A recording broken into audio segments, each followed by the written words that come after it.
हेर्छु यहाँ नेचर कस्तो छ ए वान छ ल बिहानको 9 बज्यो ठ्याक्क 8:59 भयो यतिखेर म यति टपमा छु भनेपछि बब्बाल यस्तो दामी देखिन्छ लुक एट दिस भ्यू आज त यतातिर छ होला गाइजहरू माइन्ड नगर एक्लै आएको भनेर वाउ वाउ ताराखोला गाउँपालिका त सबै देखिन्छ त हौ तर साबिकको है हेऱ्यौ नि त्यो भ्यूको अगाडि हिँड्न सक्नु पर्छ धौ भएर पो मात्र अन्त बवाल छ हौ म्याग्दी स्याग्दी सबै देखियो ल अझ माथि गएर अझ अर्को देखाउँछु कति बवाल छ हेर हौ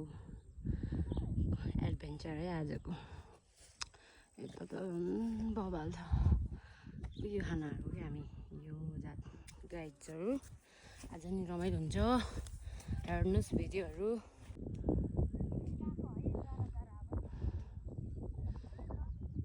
के बोल्नु छ यहाँ कुछ नहीं बोलना मुझे सब कुछ सीन पे देख रहा है और हम है बिहानको 9 बज्यो ठ्याक्क 8:59 भयो यतिखेर म यति टपमा छु भनेपछि बब्बाल यस्तो दामी देखिन्छ यहाँ आएपछि बल्ल संसार ठुलो लाग्छ क्या साथीहरू हेर्छु यहाँ नेचर कस्तो छ ए वान छ ल कति के देखिन्छ साबिकको त गाउँपालिका सबै देखिन्छ यहाँ त बब्बाल आजको एडभेन्चर है साथीहरू